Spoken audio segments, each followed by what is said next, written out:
Welcome to Women's Rugby Rundown 202 for May 19th to the 25th. New Zealand reclaimed the 2025 Pacific Four Series title, with Canada finishing as runners-up, and Australia took third, with the news that head coach Jo Yapp would be leaving after the Rugby World Cup. Japan secured a third straight Asia Rugby Championship title.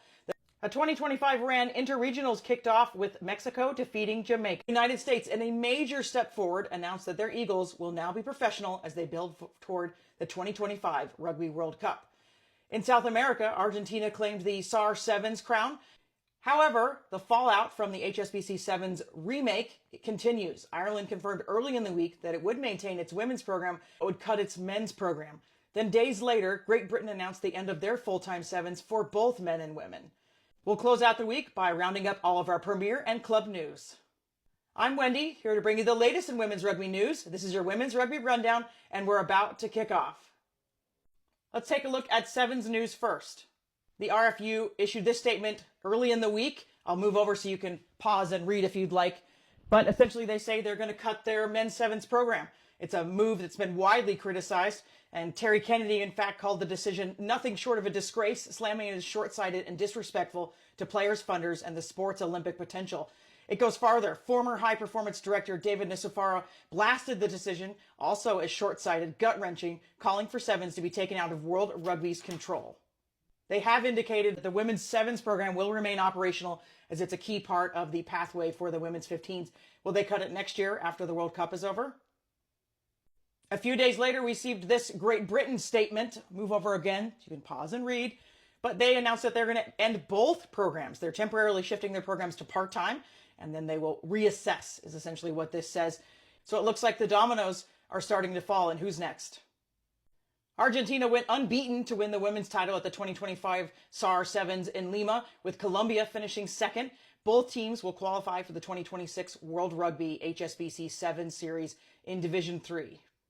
The Vaquita Hammerheads claimed the first women's title of the LIT Super 7 Series at Oxford 7, edging out the Akuma Savvy Panthers in the final, with the next leg set for Shelford Sevens on June 7th, and that will be the second stop with two more to go after that one. We'll switch over to 15s news now. Ahead of the last weekend of the 2025 Pacific Four Series, the Black Ferns knew what they had to do. They had to beat the United States by 25 points, and they did that. They won 79-14, which meant they took the title back from Canada on point differentials. Records were made on the weekend and milestones shattered as Portia Woodman-Wickliffe scored 7 tries to become the Black Ferns' all-time leading 15 try scorer with 45. She matched her home test record and surpassed 200 total tries, all in one game. Caitlin Vahalakolo also had a fantastic match, 4 tries in that one, and then 100 test points broken for her. Another milestone from this match was United States Eagle Hope Rogers adding to her cap count, now at 54. Still the most capped women's Eagle, and of course she has a couple more opportunities to add throughout the rest of the year. But that's not all. What's becoming a classic Hope Rogers move, diving over the line and scoring for the United States. She did one of those, but then took a massive hit, bleeding, left the pitch, got it stitched up, came back bandaged, and played the rest of the match.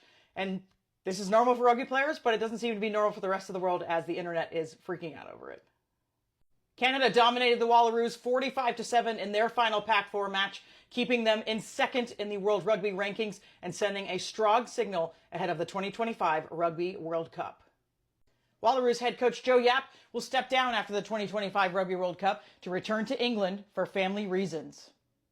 Japan dominated the 2025 Asia Rugby Championships with back-to-back wins over Kazakhstan and Hong Kong to secure their third straight title, while Hong Kong finished second and Kazakhstan went winless. The 2025 RAN Interregional Tournament, so this would be a feeder to their normal RAN tournament, kicked off with Mexico defeating Jamaica 39-19 in the opening match. With all the matches over the weekend, there were a couple of movers and shakers. Mexico, with their win, moved up to 26. Czechia moved up to 40, just really a mechanism of the other teams here falling. Kazakhstan, Tonga, China, Trinidad and Tobago, and Colombia all moving down. Here's the look ahead for the next couple of weeks. This weekend, Jamaica, Trinidad and Tobago, another RAN match. Toulouse and Bordeaux in the Elite 1 final. The IGR Union Cup and RUCU match. Also the IGR NORAM Cup in the United States. Then in June, we've got just a couple events. Europe Sevens will begin. Africa Cup Championship begins, and then the last RAN match, Trinidad and Tobago versus Mexico, and then the WER Championships, June 29th. World Rugby announced a landmark rights agreement with CBS Sports, making Paramount Plus the home of World Rugby in the United States through 2029.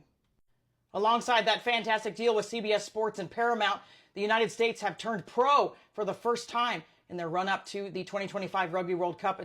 If you've been following the lawsuits with United States Rugby, Justin Hale, and the National Collegiate Rugby Union, there's been a development. Earlier in the week, we had written an article saying that they had consolidated. That was incorrect. In fact, they have made a motion to consolidate, and a third plaintiff has joined. For the first time in history of English rugby, Premiership Rugby, the Rugby Players Association, Rugby Football Union, and Premiership Women's Rugby will unite to honor the superstars of the sport in an unforgettable evening for the Rugby Awards 2025. Now let's switch over to Premier and Club news.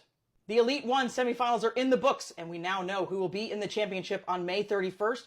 Bordeaux will be taking on Toulouse, and you can watch that on Canal Plus, and France 4 is part of a doubleheader with Clermont and Stade Francais. In WER Round 10, Denver Onyx beat the Boston Banshees in what could be a preview of the championship, while the Bay Breakers overcame a halftime deficit to beat the New York Exiles. No movement up and down in the standings, but it is getting a bit tighter, and the next couple of weeks could see more movement as we head towards the final, June 29th. That does it for us. Of course, there's more news on the site at yscrugby.com, and never miss an episode of Women's Rugby Rundown by subscribing on Spotify, Patreon, YouTube, or any of your favorite social media platforms.